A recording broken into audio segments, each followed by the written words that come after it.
Queridos, a paz do Senhor. Este é o canal ADMP. O meu nome é Isaac e nós estamos aqui para ministrar a terceira aula da nossa escola bíblica dominical do terceiro trimestre.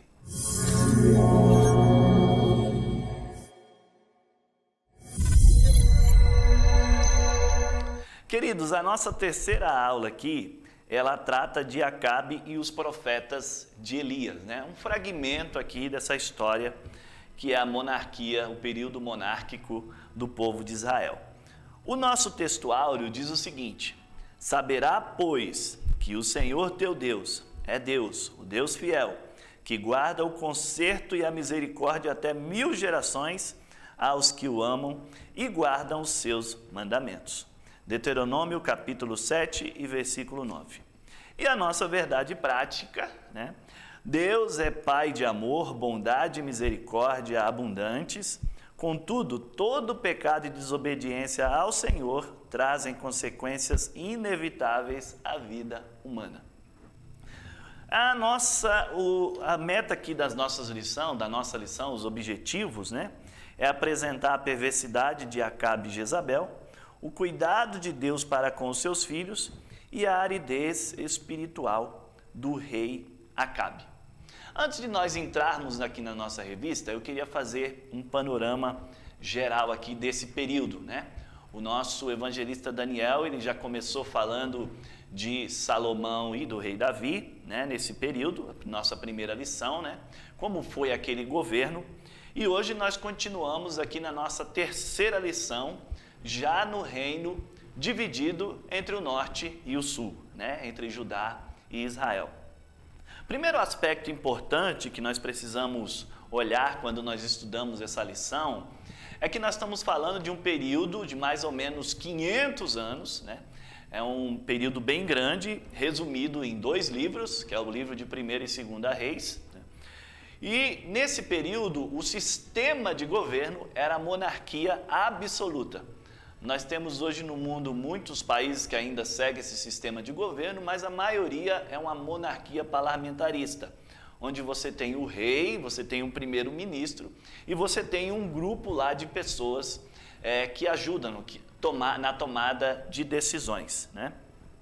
Outro ponto importante é que para constituir esses reinados e fazerem eles acontecerem, esses reis acabavam fazendo casamentos com mulheres de outras nações. Então, para politicamente poder governar, eles acabavam casando com mais de uma mulher, tínhamos a poligamia, e isso deixava o governo bem mais complexo, porque você tinha muito mais filhos que queriam também herdar o reino.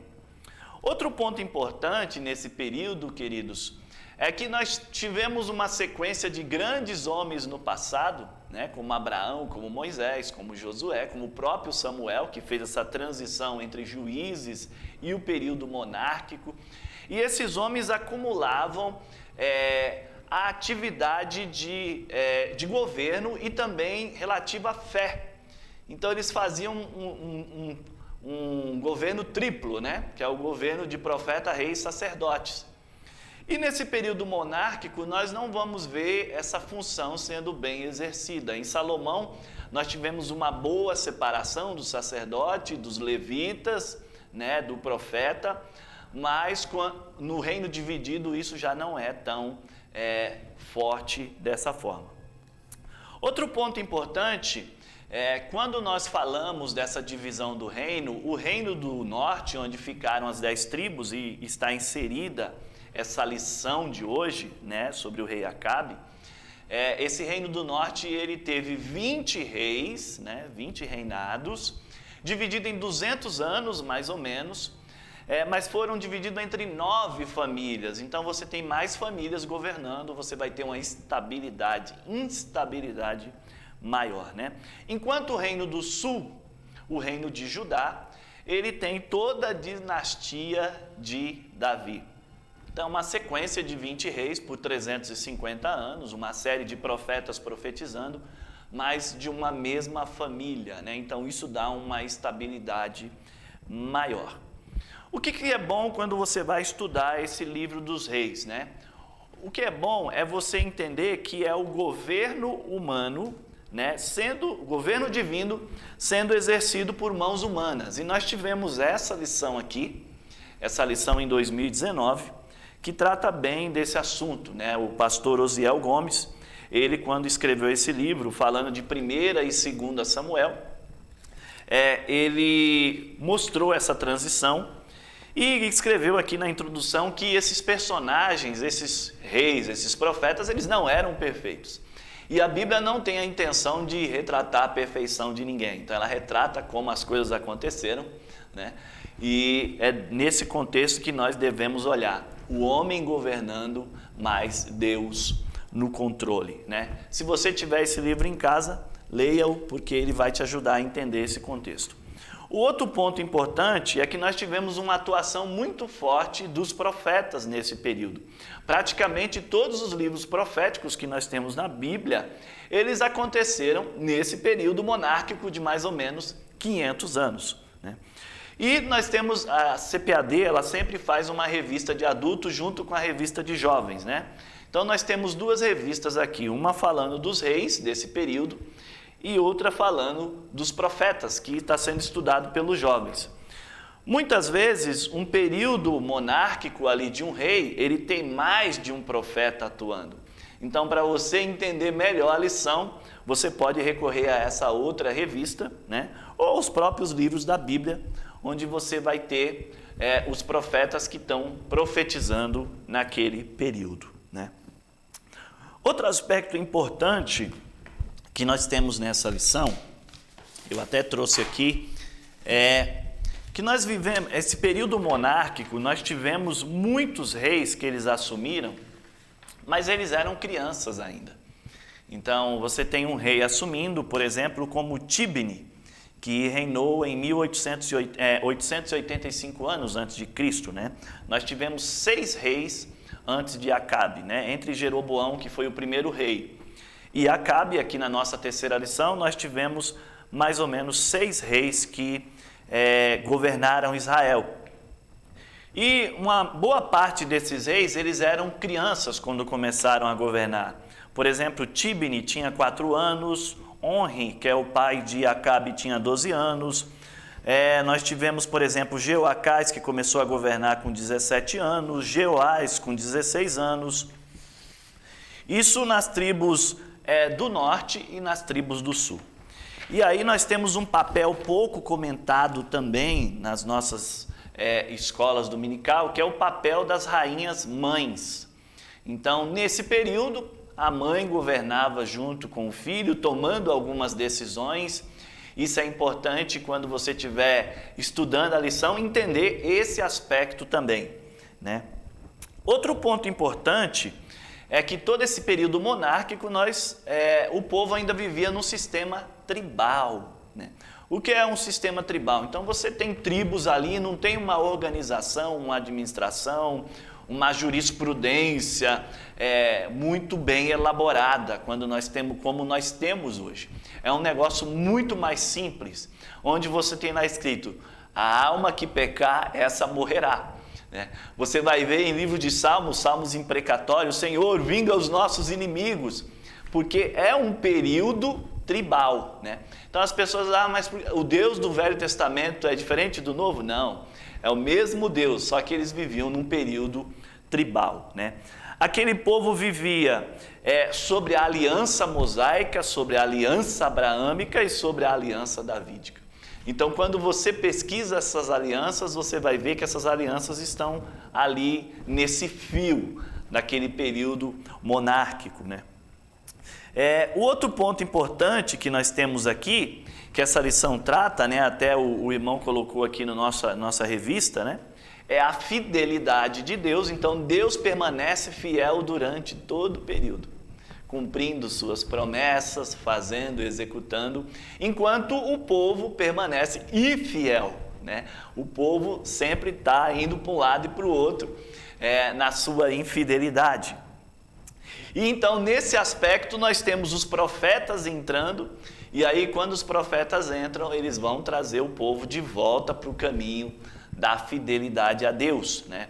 Nesse período nós temos muitas profecias, essas profecias, uma boa parte delas se cumprem no período que o rei está governando, então isso traz uma consideração, uma fé maior naqueles profetas quando eles falavam, né?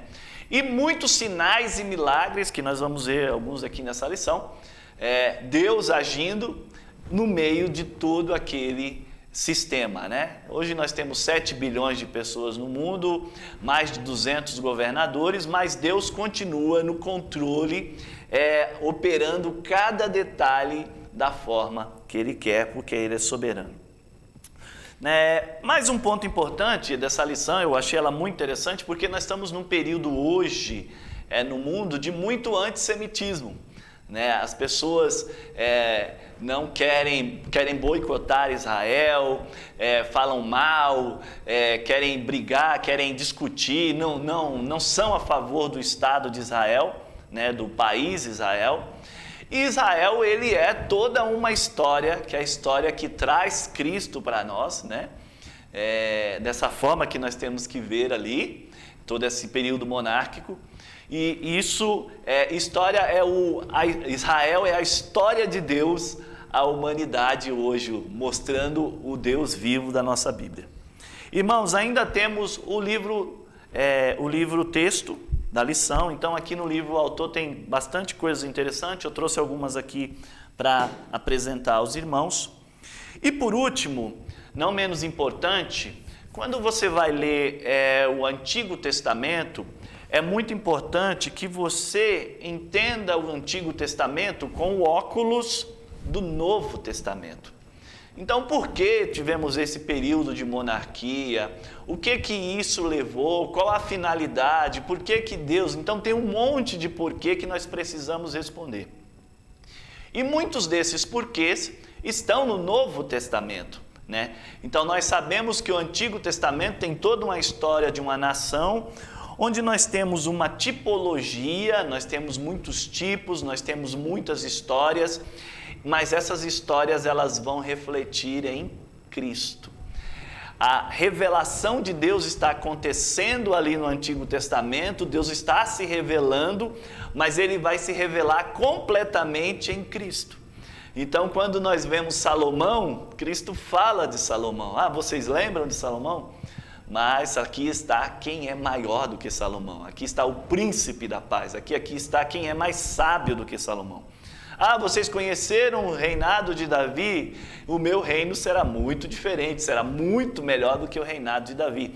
Então, nós comparamos esses fragmentos da história da monarquia com o que está acontecendo lá no Novo Testamento, com o livro de Hebreus, que traz muito dessa história, com o livro de Romanos, capítulo 11, por exemplo, que fala disso, com Paulo falando em Gálatas sobre a circuncisão e todos aqueles rituais. Então, eu comparo esse contexto do Antigo Testamento com o Novo Testamento e eu tenho uma aplicação para os nossos alunos, né? Comentando esses pontos, nós temos aqui a nossa lição de hoje, né? Que é a lição sobre Acabe e os profetas de Baal, né? Não vou me ater muito a esse tema, né? Não vamos gastar muita energia com ele, mas eu anotei aqui algumas coisas para nós, alguns pontos importantes que o professor poderia explorar na sua sala de aula, além desse contexto panorâmico que nós já demos aqui, né? Então, o reinado do norte, ele começa ali mais ou menos em 874 a.C., e o reinado de Acabe, ele tem uma duração de mais ou menos 20 anos. Então, nós temos aí alguns capítulos em Reis, né, que vai tratar desse reinado, mas nós estamos falando de um período de 20 anos, né, um período bem longo, né? No Reino do Sul, nós temos Josafá. Josafá inicia o seu reinado em 872 e tem um período de mais ou menos 20 anos também, tá? Esse período você vai conseguir estudar ele em 2 Crônicas, do capítulo 18, do verso 1 até o 34, e em 1 Reis, do capítulo 16, 28 até 22, 40, falando do reinado de Acabe, tá? Quais foram os profetas que nós tivemos nesse período? Nós tivemos o profeta Elias, e você vai ter informação dele de 1 Reis 17:1 até 2 Reis, no capítulo 2 ao 11. Então tem um período aí de Elias profetizando, né, antes do seu substituto Eliseu. E nós temos Micaías, tá? Micaías nós temos em 1 Reis, capítulo 22, e versículo 8, e 2 Crônicas, capítulo 18, e verso 28. O reinado de Acabe é um reinado dos mais perversos, né, que nós temos ali em Israel, porque Acabe, ele se casou com a mulher fenícia, como todos nós sabemos, que era Jezabel, tá? Esse é um dos pontos quando nós falamos que vivia no sistema tribal, né? Então Jezabel, ela vem para dentro do governo de Acabe, né, onde eles acabavam construindo relações com outros países para evitar uma guerra ou por motivos econômicos e tudo mais. Acabe, ele tinha um bom governo militar, então na área militar ele era muito forte, ele conseguiu derrotar alguns reis, né, vencer algumas batalhas. Havia batalhas também entre o Reino do Norte e o Reino do Sul, então aquilo que nós chamamos de fogo amigo, né? Eles eram uma mesma nação, mas divididas, eles brigavam entre si. E Jezabel, ela traz para dentro desse Reino do Norte, né? Lembrando que o Reino do Norte não ficou com Jerusalém e com o templo. Então Jezabel, ela traz a adoração a Baal e a Zera, né? Um deus e uma deusa lá dos fenícios, o paganismo, né? Onde eles adoravam o sol, adoravam o vento, a chuva, e a Zera era a deusa da fertilidade. Com esse culto, via-se também as orgias sexuais, as sacerdotisas que faziam trabalho no templo, os sacerdotes. Então era um processo completamente contrário, avesso àquilo que Deus tinha ensinado a Israel. Durante esse período, então, os sacerdotes do templo de Israel não tinham mais força nenhuma, e Deus levanta então o seu profeta, o profeta Elias, né? Elias vai até Acabe, profetiza uma grande seca, uma seca de 3 anos, né? Por consequência daquelas ações de Acabe, porque ele não estava servindo a Deus, porque ele tinha casado com uma mulher ímpia e tinha trazido toda uma adoração errada, então levantaram vários altares de adoração em locais distintos ali, e o povo estava adorando aos deuses, aqueles ídolos de madeira, de pedra, que Deus tanto falou com eles. Então Elias vai até o rei Acabe, né? E trata com ele ali e diz que Deus vai deixar 3 anos sem chover na terra. E quando isso acontece, esse período de 3 anos acaba com toda a fé naqueles deuses da rainha Jezabel, porque o rei Baal, o deus Baal, ele era o deus da chuva, do vento, do relâmpago, do trovão, então ele controlava a natureza, né? Controlava ali as estações do ano, vamos dizer assim. E a deusa Azera, ela era a deusa da fertilidade, então ela fazia brotar as plantas, ela fazia germinar, isso tanto em termos de natureza como em termos de humano, né, dos seres humanos, de reproduzir, procriar e tudo mais. E com a fome, né, e com a falta de sol, de chuva, tudo isso acabou morrendo, o povo passou uma situação bem difícil. O profeta Elias é um profeta enigmático aí, né? Ele não tinha família, não aparece a descendência dele, só aparece que ele é de Tisbe. E esse profeta, ele tem uma similaridade muito grande com Moisés, né? O irmão aqui no livro, ele até coloca algumas dessas similaridades que Elias tinha com Moisés, né? Ele conversou com Deus, ele teve um contato com Deus, ouviu a voz de Deus no Monte Horebe, eles criaram sucessores, Esses dois também fizeram descer fogo do céu e demonstraram extremo zelo para que o povo cultuasse a Deus, né? Foram para o deserto, tiveram a hospedagem numa família simples, como Moisés foi para a casa de Jetro, e Eliseu foi para a casa da viúva de Sarepta, né? Foram alimentados milagrosamente no deserto. Então, nós temos algumas similaridades entre Moisés e Elias, né? O outro ponto importante é que Elias também ele aparece no Novo Testamento. Quando Jesus pergunta aos discípulos, quem as pessoas estão dizendo que eu sou, né? E aí as pessoas comparam Jesus com Elias, né? Outro ponto importante é que Elias também aparece na transfiguração de Cristo ao lado de Moisés. Então era um profeta extremamente abençoado por Deus, que teve as suas falhas, mas uma boa parte da sua vida foi fazendo aquilo que Deus queria, né? Um ponto importante aqui da nossa lição, que eu entendo que o professor deveria enfatizar, nós falamos muito do preço da desobediência. Mas nessa lição o comentarista ele coloca um ponto que eu achei muito interessante, que e o preço da obediência? Existe um preço para você obedecer. Essa é uma aplicação da nossa lição. Nós sabemos que Acabe e rainha Jezabel desobedeceram a Deus, tiveram uma série de consequências. Mas Elias, lá do outro lado, aqueles 7.000 outros profetas estavam obedecendo a Deus e tiveram uma série de consequências. Porque obedecer a Deus não é fácil, né? Essa é uma aplicação aqui da nossa lição. Ele teve que fugir, ele teve que se esconder, né? Para poder, ele foi para a caverna. Então ele teve uma série de situações que passou na vida dele, mas essas situações foi ele tentando acertar, ele obedecendo a Deus.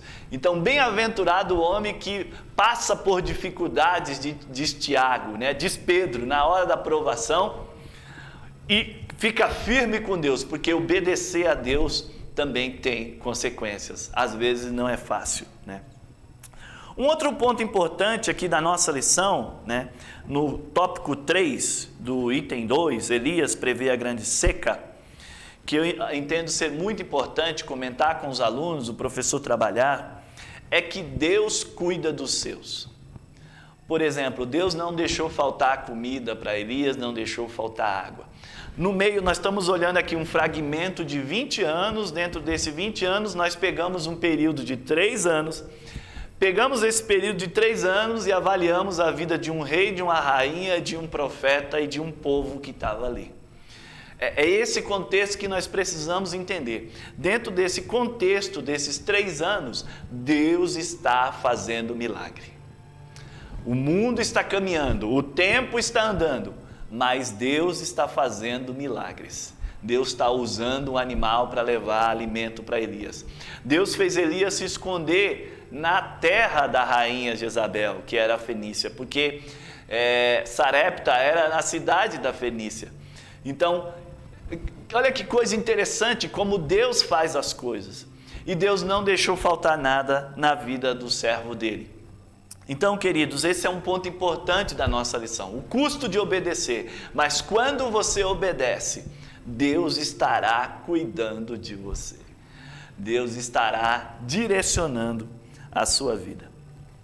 O terceiro ponto da nossa lição, que é importante aqui também, né? Ele fala do coração de Acabe, né? Mesmo sendo confrontado, mesmo vendo a seca, mesmo vendo o que estava acontecendo, Acabe ele não retorna, não há uma mudança, né? Não há uma metanoia ali na vida dele. Opa, deixa eu ver, isso aqui não está dando certo, vamos tentar desse outro jeito. Não, ele não muda. Então nós temos a relação de Acabe, o comportamento de Acabe similar ao de Jeroboão, que foi um rei mau, o primeiro rei do Reino do Norte, né? E ele é comparado com um rei mau, ele é um rei perverso. Então se gasta um tempo maior falando desse rei, que foi um rei perverso, e como isso serve de exemplo para nós não termos ações igual a ações desse rei, né? E isso me faz lembrar 1 Timóteo capítulo 4, versículo do 1 ao 2, né? Vamos ler aqui esse trecho, para nós já irmos aqui para o encerramento da nossa lição. 1 Timóteo capítulo 4, se você tem Bíblia aí na sua casa, você pode ler comigo, né? 1 Timóteo capítulo 4 e versículo de 1 ao 2, né? Mas o Espírito expressamente diz que nos últimos tempos apostatarão alguns da fé, dando ouvido a espíritos enganadores e doutrina de demônios, pela hipocrisia de homens que falam mentira, tendo cauterizada a sua própria consciência, né? Esse texto, ele nos traz esse tema da consciência cauterizada, né? Acabe, ele já não conseguia mudar mais. Deus pode mudar a vida do homem? Sim, mas ele precisa decidir. Ele precisa tomar a decisão da mudança, né? E Acabe realmente, ele não quis mudar. O seu coração estava endurecido. Qual a aplicação dessa lição para nós hoje, né? Como está o nosso coração diante de Deus, né? Será que algumas coisas desse mundo não estão nos direcionando para longe do ideal que Deus quer, né? Esse é o nosso grande desafio, fazer uma autoavaliação. E se tem um profeta, hoje nós não temos profeta como no passado, mas nós temos a Bíblia Sagrada, nós temos vários irmãos em vários lugares falando do amor de Deus, falando da misericórdia de Deus. Será que nós estamos dando ouvido à palavra de Deus? Será que nós estamos dando ouvido aos profetas de Deus, aqueles que estão nos alertando? Olha, vai por esse caminho, você está no caminho errado. Querido, essa é a aplicação da nossa aula para hoje. Que Deus te abençoe, que ao você ministrar a sua aula aos seus alunos, você passe esse contexto, você entenda esse contexto, e entenda que no meio de todo esse contexto que nós listamos aqui, pelo menos umas 20 situações, saiba que Deus está lá no controle, no detalhe, trabalhando, né? Ele está cuidando, Ele cuidou desse povo de Israel. O povo de Israel está aí hoje como testemunha desse Deus vivo, e por isso nós estamos estudando essa história hoje. Aquilo que é bom, aquilo que eles ensinaram, nós vamos aprender. Aquilo que não é bom, nós vamos deixar de lado. Que Deus te dê sabedoria para ouvir os profetas, que Deus te dê sabedoria para enfrentar as dificuldades quando você obedece Ele, porque às vezes não é fácil, né? A consequência da obediência. E que você tenha uma semana abençoada, um bom domingo. Fique com Deus, que Deus te abençoe.